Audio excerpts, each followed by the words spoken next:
નમસ્કાર દર્શક મિત્રો, @ગુજરાતમાં આપણું સ્વાગત છે। મોંઘવારી આ મુદ્દો આપણા દેશમાં સદાબહાર બની ગયો છે। તેમ છતાં પણ સામાન્ય જનતા મોંઘવારીમાં રાહતની આસ લગાવીને બેસેલી છે।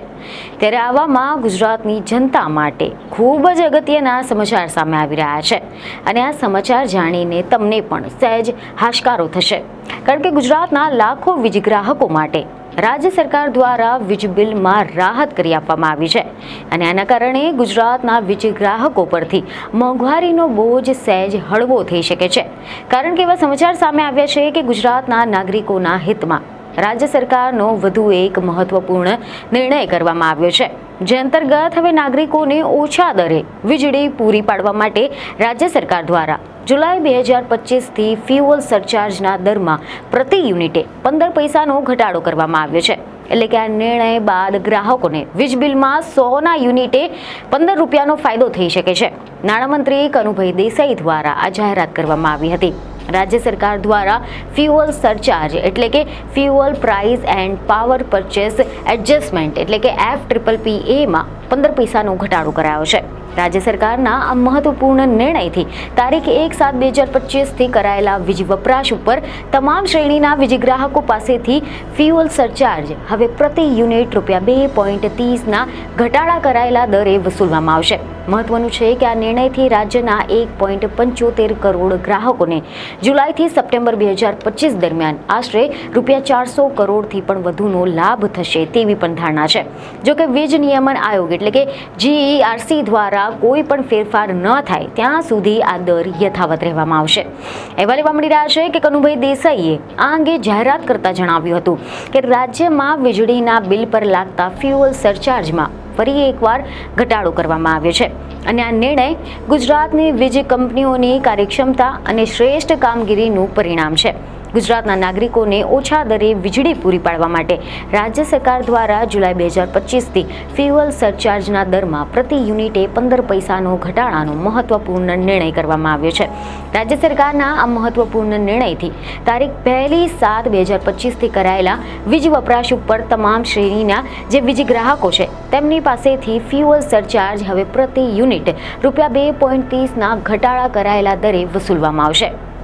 આ અંગે વીજ નિયમન આયોગ એટલે કે GERC દ્વારા કોઈ પણ ફેરફાર ન કરવામાં આવે ત્યાં સુધી આ દર યથાવત રહેશે।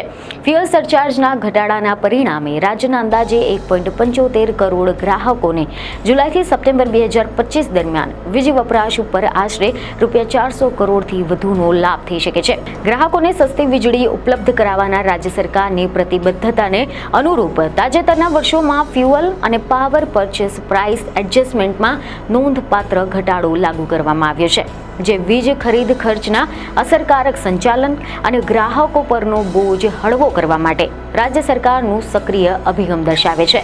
જાન્યુઆરી 2024થી અમલમાં આવતા ફ્યુઅલ સરચાર્જના દરને પ્રતિ યુનિટ 50 પૈસા ઘટાડીને ₹3.35થી ₹2.85 કરવામાં આવ્યો હતો અને આ રાહતને હવે વધુ વિસ્તૃત કરાતા ઓક્ટોબર 2024થી ફ્યુઅલ સરચાર્જના દરમાં વધુ 40 પૈસાનો ઘટાડો કરીને ₹2.45 પ્રતિ યુનિટ કરવામાં આવ્યો હતો અને હવે વર્ષ 2025-26ના પ્રથમ ત્રિમાસિક ગાળામાં એટલે કે એપ્રિલથી જૂન 2025 દરમિયાન ફ્યુઅલ સરચાર્જના દરને ₹2.45 પ્રતિ યુનિટ જાળવી રાખવામાં આવ્યો હતો।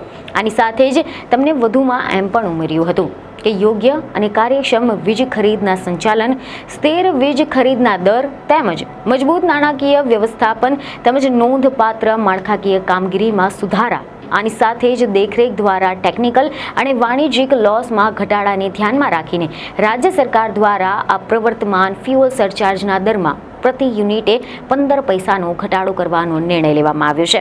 વીજ ખરીદ ખર્ચના અસરકારક સંચાલન અને ગ્રાહકો પરનો બોજ હળવો કરવા માટે રાજ્ય સરકાર આ સક્રિયતા દર્શાવે છે। આ ચાર્જ ઘટાડો કરીને સરકારી વીજ કંપનીઓ એવી એટલે કે PGVCL, MGVCL, UGVCL, DGVCLના ગ્રાહકોને જ લાગુ પડશે।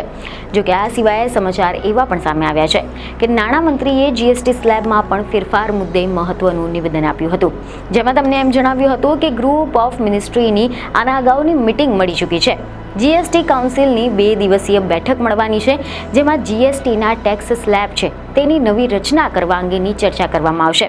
હેલ્થ લાઇફ ઇન્સ્યોરન્સમાં જીએસટી ઘટાડાના નિર્ણય લેવાઈ શકે છે. આ સિવાય ટીવી, એસી સહિતની વસ્તુઓ પણ સસ્તી થઈ શકે છે.